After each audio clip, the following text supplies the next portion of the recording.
We've had a breakthrough in plants in the last 2 years, really, and that's the old-fashioned straw flower. They're coming in from Holland as dwarf plants today. And they came, I bought a tray which were yellow, and this year it's in pink, white, orange, and yellow. And so I bought a tray of the orange one, and I've used this as a bedding plant in 4 pots in the front courtyard. I've got a black grass in the middle, which is a pennisetum purple baron, I think. Then helichrysum around that. And around the edge, we've got 2 of those lovely little oxalis that are being sold as patio plants. Hello and welcome to episode 124 of Talking Dirty. Over at East Ruston Old Vicarage, looking marvellous in mustard, we have Alan Edward Herbert Gray, our happy and very handsome horticulturalist. Well, after days and days of rain, during which your smile has brought cheer to everybody on this podcast, and here we are, 124, my goodness me. I think all of us, including our guest today, are enjoying a sunshine start. We are, and this is a guest who has been much awaited. I can only apologise, Nick Mesa, for it being quite so long before we got you on Talking Dirty. We met up at Chelsea and I said, I'm so sorry, I don't know how this happened. Pan-global plants, of course, as if anyone needs telling. Before we get stuck into all the planty chat, do you have any middle names to share? Oh, I do, yeah. I'm Nicholas James. Pretty solid. I like to think so. Any particular reason? What, that I've got a middle name James? Don't ask me. God, I don't know. No one told you? No one told me at all, no. There's no particular significance, I don't think. I think it probably just sounded pleasant at the time or something. We always like it when we ask people and their middle name is, something floral or harks back to some great botanist. Very occasionally, not often. Yeah, sorry about that. I failed. So pan-global plants, everybody basically knows who you are, but in a nutshell, who are you? When did it start? What's your kind of backstory with plants? Well, when does it start? Well, the nursery started in 27 years ago. I started up in Painswick, up in the Cotswolds. I was there for 6 years before I moved down into the valley, down into the Severn Valley.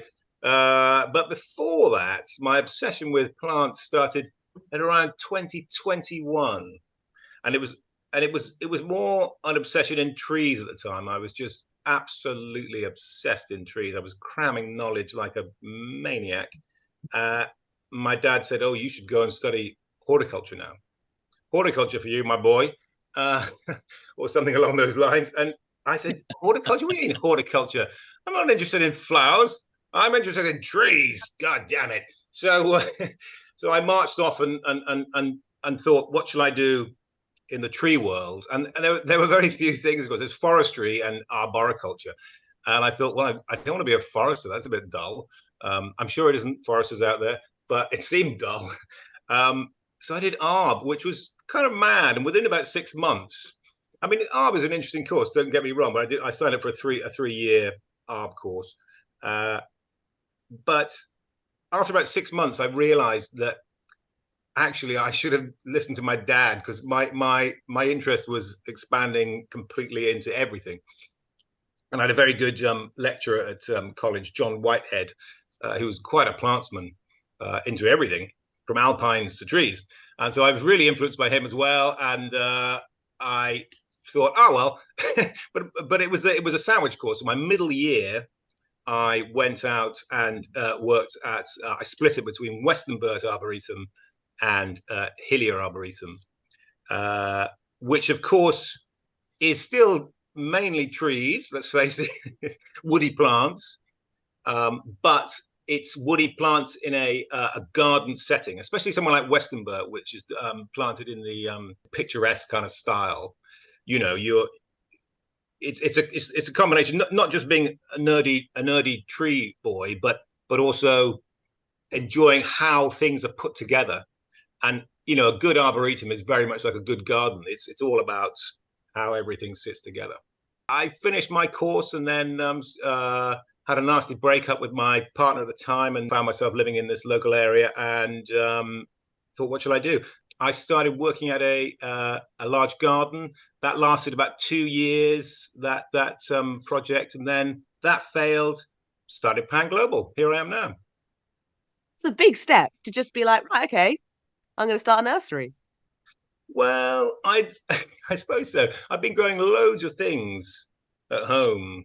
You know, when you have so many pots, so many Yes, things, and you can't very throw the well. seed away. Yeah, exactly.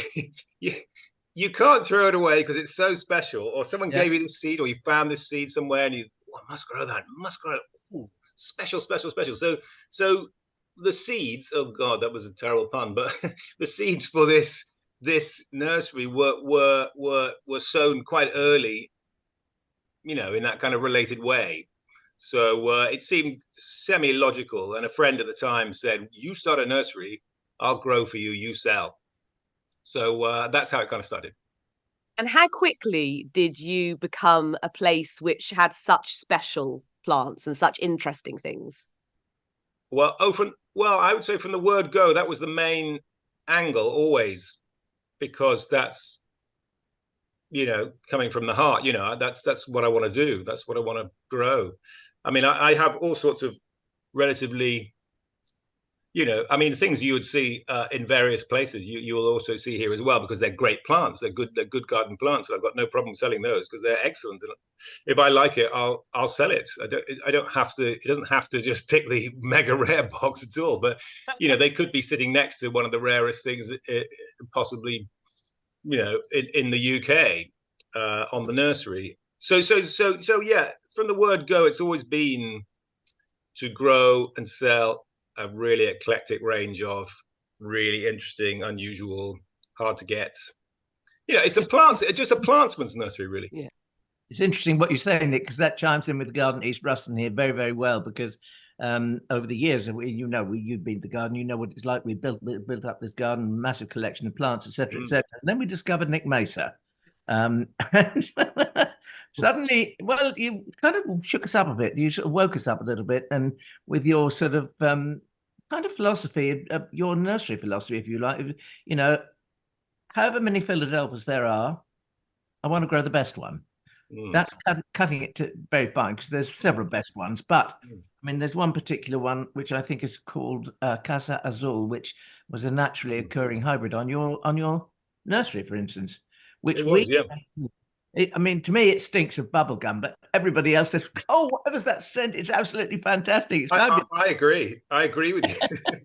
No, I mean, that's because one of the parents is there was maculatus. Maculatus does have this incredibly bubblegum-like scent. Yeah, yeah, I mean, it is, to me, to my nose, to your nose, to various friends. I've said, "What does that smell of?" And they say, "Oh, it's that bubblegum we used to chew in the 70s." And we all try and remember what the make was, you know. But you're absolutely right. So one of the parents is maculatus on Casa Azul, but it occurred as a spontaneous seedling in the garden. yeah. I found it at the base of a self-sown ornamental grass, an eragrostis or something. I thought, wow, look at that little Philadelphus there. Wow. And I thought, if that's a seedling from one of my plants, I was only growing these rare, at the time, very rare Mexican species in the garden. And I thought, well, if it's either a seedling from one of these or it's a hybrid, and this could be interesting. So I dug it up, grew it on. Is that old adage going back to your seedlings? You can't throw it away. Well, look what happened. You know, it was worth the punt, wasn't it? Yeah, absolutely. It turned out to be a really good thing. And I'm not into just naming anything just because it's new. It has to be good as well. Yeah. And so it took a few years, and I was even selling it as just a sort of Philadelphus hybrid. I thought it was a Palmeri cross mexicanus at the time. I think it's a maculatus cross mexicanus now. But at the time, I was just selling it as Palmeri cross mexicanus until a customer said to me, "That Philadelphus I bought from you last year, the hybrid, is fabulous." Maybe 2 years before, I don't know. And I said, "Oh, interesting. Why do you like it?" Because I didn't want to just name another Philadelphus because there are so many. I think it's important to be careful about what you name as a new plant. And I said, "So what do you like about it?" And she said, "Well, I grew about 12 Philadelphus, varies from you, but I got 12 in the garden. I thought this is good because, you know, there's a reasonable test there." Yeah. And she said, "Yours has the most incredible scent," which is true, whether you like it or not. and it has this lovely arching habit. Yeah. And the flowers are very pretty. They're very cup shaped. So it ticked the boxes for her, and I thought, well, fair enough, I'm going to name it. So I did. Well and done. I would say, I would say the scent on it is better on the breeze rather than in your nose. It's diluted. Yeah. Actually, that's an interesting point of view, because there are lots of scents like that. I mean, you know, common or garden hyacinths, I can't bear the smell of them if I'm too close to them. But wafting on the breeze, that's rather nice. You catch a sort of whiff of it and it's gone. Absolutely. Yeah. Very similar. You remind me of another one, which is, do you know Magnolia obovata from Japan? The huge leaved Magnolia obovata. You know the hybrid of it, Magnolia wieseneri or wieseneri, however you like to pronounce it. A cross between obovata and Sieboldii. The scent again. If you put your nose in either an obovata or the hybrid wieseneri, it's really, really powerful. Yeah. I mean, in a way that is.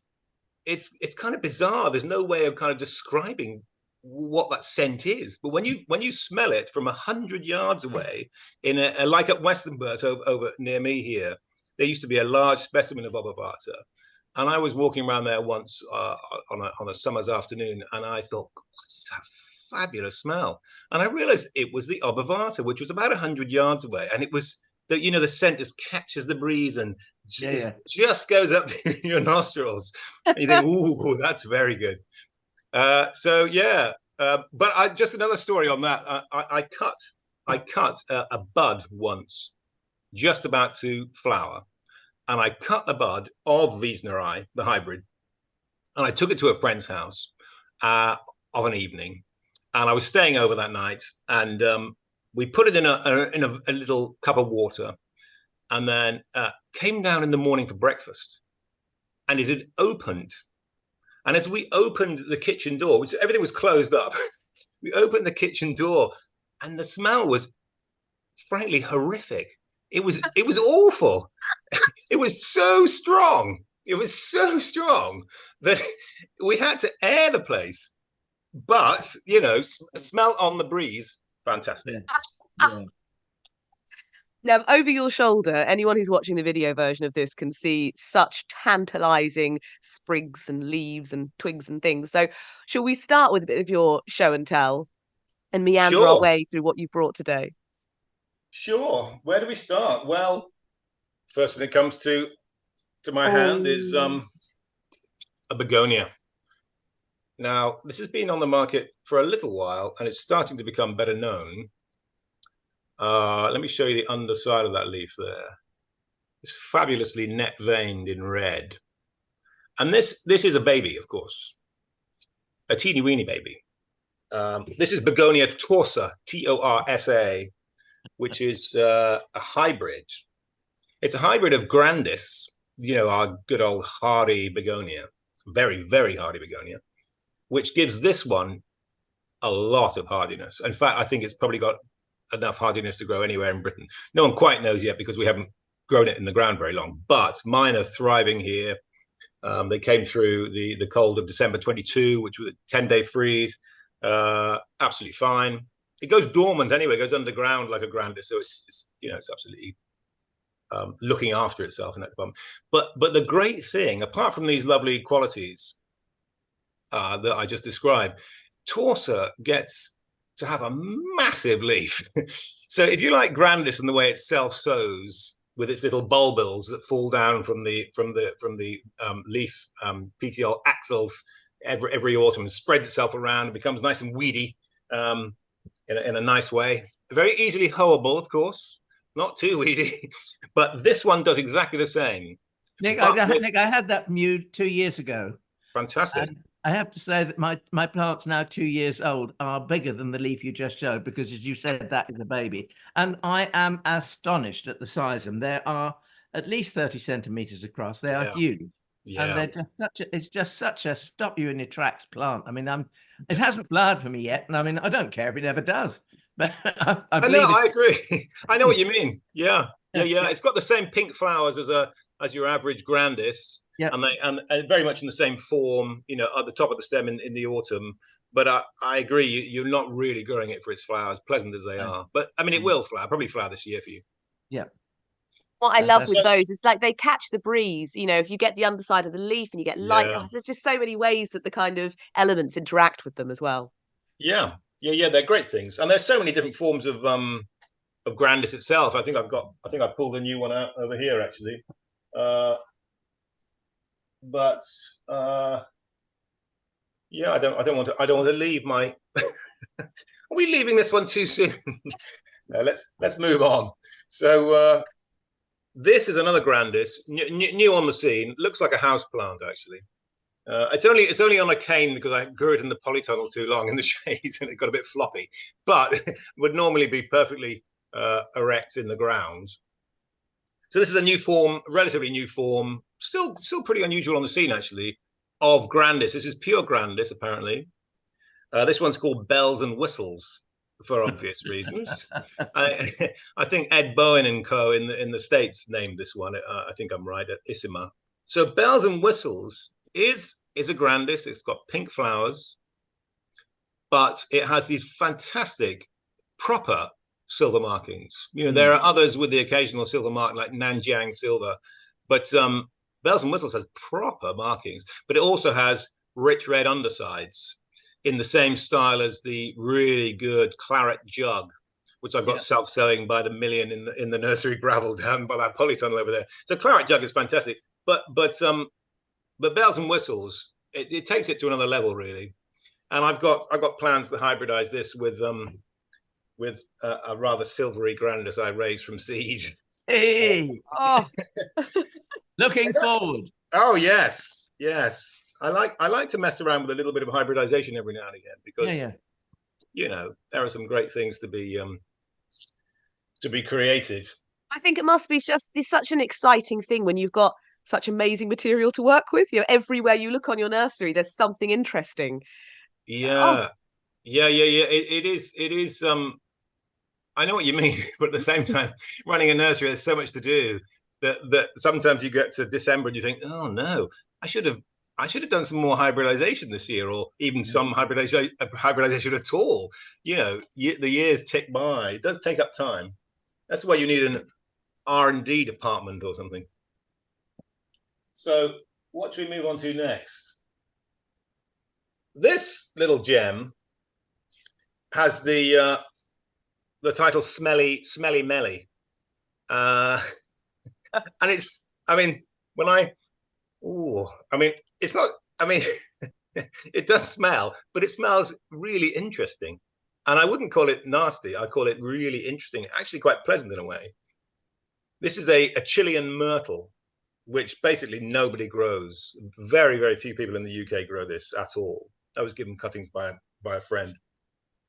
So this is a Chile, one of the Chilean myrtles. There are many Chilean myrtles in various different genera.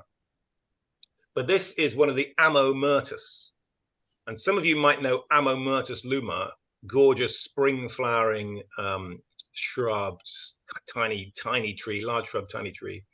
If you go to Cornwall, for example, where they grow to perfection, or I mean, do you grow that, Alan? Amomyrtus Luma? Yes, yeah. Gorgeous. So, I mean, here, you know, in the cold Severn Valley, it might not last a bad winter. An average winter is probably fine, but a bad winter might die. So this is the same genus as Amomyrtus Luma, but this is Amomyrtus Meli, M-E-L-I. And because, you know, myrtles often have a fabulous myrtaceous scent. You know, myrtles are, you know what I mean? They're fragrant foliage plants often. But this one really does take it to another level. It really has got this lovely pong. But also, I don't know if you can pick up on that really amazingly rich, deep red new growth as well. It's lovely. And I think the bark on really mature trees becomes really quite interesting as well. Not as good as Luma apiculata, the thing we used to call Myrtus Luma, with the incredible orange, cinnamony orange bark with the white patches as it peels off. Not as good as that, but still very, very good. If you look on Trees and Shrubs online, the amazing online resource, you'll see I think a picture of of it with a mature tree in Chile with really, really good bark. I must say, every time you move your head, behind you there is this extremely enticing. I just get a little glimpse of it, a red flower. You move your head to the side, and then look. Look at that! Move the barnet. Up it comes. Okay, well, should we do that one next? Don't mind. I don't know if it's hard to get to, but it's just keep peeping, keep saying hello. They're all just on my counter here. I'm going to bring this one down. So this is a long flower stalk. This is the flower stalk of Watsonia Marlothii. Now, the problem with this, I don't know if Zoom is really picking up on the intensity of that flower color. Okay, Watsonia Marlothii is a pretty unusual Watsonia in the UK. It was collected, this particular collection, the original collection, should I say, these are seed grown from it. This was a James Hitchmo collection from the Swartberg Mountains of South Africa, right up on top. A place I've been once in my life, about 24 years ago, I think. But I didn't see this. It's likely to be hardier, Nick, and grow it high altitude? Yeah, that's his theory on it, and he did grow it really, really well in Sheffield for many, many years in his garden. If it's hardy in Sheffield, it should be good for most places. Well, that's what you might think. Yeah, I mean that's the way we want to look at it. But I'll tell you quite honestly that I have it in the ground here in my nasty cold frost pockets. And when you know that like you, Alan. I don't know about you, Thordis, but certainly, Alan, you're in a better climate in many ways. I'm not. Yeah. No, I'm not. So I'm in a very large river valley, inland, rural Gloucestershire, nowhere near the coast, but very much next to a big river, and all the cold air is sucked down here. So anyway, December 22, that nasty bit of cold we just had recently. This had been in the ground, I don't know, a couple of years, was doing really, really well. The year before, it flowered its head off. And it was pretty battered by that. But it's back up again now. Last year did not look that great. This year, back again, looking good, flowering away. So if it survives that, it's pretty good. But I mean, it's just a shame you can't see the flower color. Outside in the sun, it's kind of hard on the eyes. It's extremely red. I know what you mean. It actually hurts the eyes to look at it. Yeah. I mean, it really is bright. It can vary a bit from seed, and I have got plants outside that are I don't know if they're still alive, those ones actually, but they certainly, when they were flowering a couple of years ago, they were a slightly peachier version of this. Yeah, not peach, but peachy down a bit, shall we say, from the mega scarlet vermilion eye blinding color. So it can vary a little bit, but it's a great Watsonia. And I think it's worth saying that Watsonias are often hardier than a lot of people realize anyway. I mean, not all of them, some are tender, fair enough, but there are species of Watsonia that are, I mean, for example, was it I've got to remember back. I used to sell various Watsonias back in the day, around the time when we had the 2009-10 mega winters, when it went, really cold.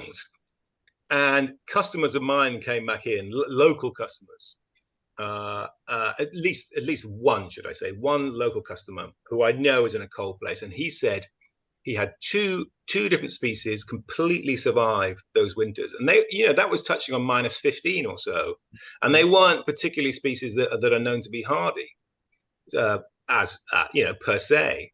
So if they're growing well and getting away with those kind of temperatures, the sort of temperatures we get every 30 years, if they can survive that, then we need to reevaluate, I think, various Watsonias in the garden.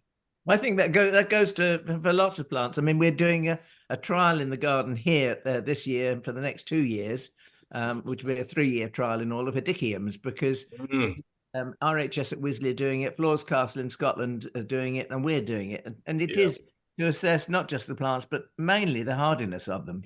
Yeah. And I suppose with Hedychiums, I mean, whilst I totally agree with you there, winters of old, when hardiness ratings were given to various things, are not what they are now. No. Even including the bad winters we get, they're just not like they were. And if you read old literature, like Bean, for example, W.J. Bean's Trees and Shrubs, Hardy in the British Isles. I remember reading that as a student and reading about Indigofera. So Indigofera heterantha, the lovely pink pea shrub. And he says things like, not hardy at Kew, really. Gets cut to the ground every year. And you think, what? Why? What are you talking about? And there are various examples of that where it shows how really bad winters used to be, say 100 years ago. Yeah, I think we've lived through climate change enough to see how it actually does affect us and our plants, really. Because I mean, when we first came to East Ruston 50 years ago, I wouldn't have dared planted a pittosporum outside; it would have died. Today they're self-seeding in the garden. I mean, that's just one plant, How much things have changed. And it's not just the winter low temperatures, like you were talking about with the hedychiums. It's also about the summer highs. And I know the last couple of summers haven't exactly been full of high temperatures, but generally speaking, there are various plants now that flower well, and hedychium would be a really good example of that, where some hedychium, I mean, I grow some weird hedychiums that I found in weird places in the world, which are very reluctant to flower at all in the UK. But there are ones that are a bit back from that, which are do flower just about okay. And then you have the ones that I'm talking about just in general. But like in a pot, for example, you could have it undercover and you could flower it. Some, even in a pot, in a polytunnel or whatever, very hard to get them into flower because they just don't have the heat in the summer. Whereas others, my best hedychiums in the garden here are almost in flower now, even in a cool summer. So I'm veering off the point slightly, but there are hedychiums which are very sensitive to warmth, and also all manner of things, trees and shrubs, that are sensitive to warmth. If you take them further north, they start not making such a plant. You take them into London, give them, say, 2 degrees Celsius extra on a daily basis, and all of a sudden they are loving life. They become a different plant. Differences. Yeah. And just to go back to your Watsonia and also talk about drainage, I suppose, because something like that with its kind of alpine provenance, to get through the winter of 22, was it in a really well drained place, or where was it that it survived? That is a very good point. It doesn't always make the difference. It is really, I think, species specific, this whole thing about drainage. But it's a good point you raise, actually, Thordis, because the plant that came back from that cold and it's flowering outside now is on a bed of 60 tons of type 1 roadstone that I put in to do similar things to Alan at East Ruston with agaves and things like that. And it's on the edge of that, and its roots probably go down into the soil below. But it's got a I don't know, this much at least of a broken magnesium limestone of drainage around its corms, and the peachier one I was just telling you about in the garden, that was in normal soil. I was trying them in different places just to learn something, and I think I probably did learn that when it comes to extreme cold, it was better with the drainage, certainly in this case. Yeah. There we go. So I probably have nowhere to put it until I make my own version of the desert wash. In fact, we should talk about agaves, because I think this podcast therefore has like the only 2 people in England to have flowered agave montana at all. Well, that's not quite true, because I don't know if you know this, Alan, but there was I was told when I flowered mine, my first one flowered after 17 years. 2 years ago, then you flowered yours last year. But when I was flowering the first one, I was told it wasn't the first. There'd already been one in Kent that had flowered the year before, which I didn't know that. no, I don't know who it is. I Don't don't know know. anything more about who it. Maybe it didn't happen. If we don't know who they Maybe are, it didn't happen. Let's- Let's ignore it. Anyway, Without we're any one. documented evidence, you see, it's very difficult to actually know, isn't it? Yeah, yeah, I mean, exactly. I would think, Nick, and I think probably you might agree with this. If you have such a an event as that, you would document it. I mean, not just for yourself, but to share it with everybody else. You would have thought so. Yeah, Yeah. I mean, yeah. I would. But I mean, you never know. Some people are you know, private. I don't know. I don't know. I'd like to find out who it was. Actually, it would be interesting. But anyway, I think it goes without saying that there are very, very few of us. Yes. Maybe three Join the club. people. Yes, yes.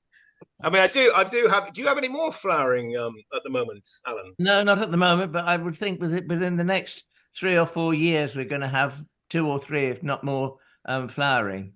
Yeah, And then there will be a gap because because they're not old enough, if you see what I mean. Oh, I do. Yeah. I know exactly what you mean. But we're in the same kind of boat. We were planting them all up at the same sort of time. Yeah. But I mean, I've got out in the garden. I've got agave ovatifolia, the fabulous whale's tongue agave, 2 meters across. The rosette that's now currently just about to open its first flowers. In fact, probably if I looked out the window, no, it's not. It's not flowering yet. It needs the sun. It's got a sun on it today. Come on. I mean, we've got 29 Celsius coming on Friday, so that might pop it open. And actually, going back to the cold winter, I know Alan was out there with Graham, multiple sheets of fleece trying to protect those spikes so that they could actually flower come the summer. Yeah. Were you doing something? Well, I'm sure you were doing something similar in your frost pocket. Well, yeah, because it was the first one to flower. We definitely wrapped it up and put a little hat on it. Definitely, we use old polytunnel plastic and things like that. But I mean, that's what I don't know about you, Alan, but that's what I normally do with my agaves anyway. Because in this nasty frost bucket here, I've lost various or had many really badly damaged by. We have had some damage, Nick, but the last hard winter, when was it 29-10, the really bad one? The year before that, we vowed not to wrap anything in the garden anymore. And we used to go around wrapping tree ferns and puyas and various things. And I mean, take a puya. How difficult is that to wrap? When it's a single crown, it's not too bad. But when it's multi-crowned, and I mean, it's probably, I don't know, 10, 12 feet across the clump. Yeah. It's very, very difficult. And, it's nothing to do with age, I will say that. I know what you mean. It's a pain in the neck. Let's face it. And so we just decided not to wrap anything. We've had a few damages and a few deaths, but the deaths have mainly been young plants that Graham's been growing on and planted in the desert. And when we got young agaves, for instance, when they go out the first winter, we do put a cloche over them, just to help them. And thereafter, they have to fend for themselves, and some do better than others. And it's really just like this whole experimenting thing, isn't it? It's like we're testing, we're trying. Yeah. Well, I mean, that's what I was doing here at the beginning. I thought I'm giving them perfect drainage on my roadstone pile. What more could they want? Full sun all day. But I think I'm pushing it a bit here because of my location. My rural inland frost pocket, which is usually a couple of degrees colder than everywhere else around. And I mean, that's easily proven. I live on top of the Cotswold edge up there. At about 700 odd feet, and we're down here. I mean, not that much more than sea level. We're above sea level here, but not a huge deal. But I see the difference in damage. It's easy to see. The same species up there survives down here dead. So it's very obvious here. But I mean, even giving them these kind of apparently relatively ideal conditions. And even, funnily enough, even in very, very mild winters, which makes you think, what? Some of my agaves without covers sometimes, because I'm too lazy to put them on, even when I want to put them on sometimes, or I'm a bit late to put them on. Some of my agaves have had so much damage to the foliage that they've basically rotted away in the past. And that's even with mild temperatures. So you kind of think, Maybe I shouldn't grow them here. That's kind of what I think, because I do see people like you and other people elsewhere in not particularly mega mild gardens, but they just are getting away with it with no cover. Yeah. Just move. I'm not moving. It's nice here. Oh, can I hear you? I can't see you yet, but can I hear you? I can see you. Yes, can you hear me? I can hear you. I'm loving your coordination. Well, That's marvellous. Nick, if you can hear us, I can't see you yet, Nick, but I'm sure you're just about to appear visually. Yeah, hi. Hi. Hey. hello. Good morning, everyone. Hey, I've lost you. I can't see you folks anymore. Oh, well, we're here. Can you hear If me? I don't know, are you on a Mac or a Windows PC? Windows. So if you I don't know, if you go down to the bottom, is the taskbar still there? Can you click on the Zoom icon? Look, you're back. I don't know what on earth happened there, but it all went really jittery. Some big thing came onto the screen. And then anyway, we're back. Oh, Good. that's fine. Blooper number 1. Tick. Whee!